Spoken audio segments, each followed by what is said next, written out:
Баршаңызға қайырлы күн. Бүгін сіздермен қазір тренд болып жүрген финики шоколадені жасаймыз. Мінекей ортасында грецкий орех. Өте дәмді болып шықты, қыздар. Ол үшін бізге финики және грецкий орехті жуамыз, сулықтың үстіне қойып кептіріп аламыз. Мен кәдімгі супермаркеттегі финикиді алдым, өйткені мен үйге өзімізге жасап жатырмын.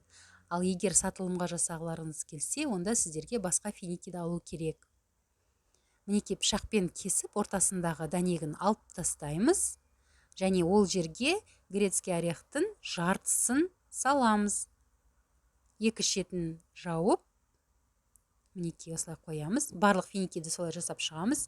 Салмасына басқа орехтерді қолдансаңыздар болады. Миндаль,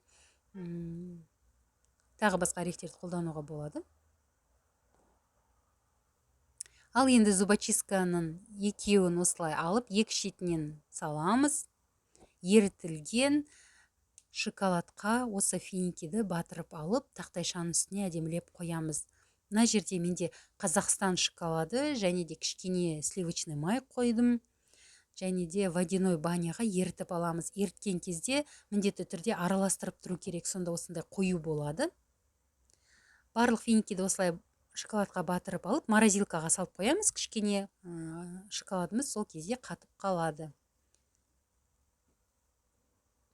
Ал енді бетін әсемдейміз. Ол үшін молочный шоколадты мен целлофанға салып, кипятокта ерітіп алдым.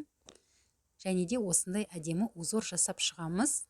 Бұл енді сіздің фантазияңызға байланысты. Қыздар, жасап көріңіздер, өздеріңіз үшін. Әдемі бір тәттімен шай ішу үшін, көңіл үшін жасауға болады. Өте сондай творческий жұмыс десем болады. Мінекей енді керісінше узор жасауға болады. Егер ауызашарға жасасаңыздар, осындай кекс салатын, немесе кондитерлік дүкенде сатады, осындай одноразовый қағаздарды алып, дастарханға қойсаңыздар өте әдемі болады. Демалыс күні міндетті түрде жасап, отбасыңызды қуантыңыз, ас болсын. Ал менің парақшама жазылып, қоңыраушаны басуды ұмытып кетпеңіз.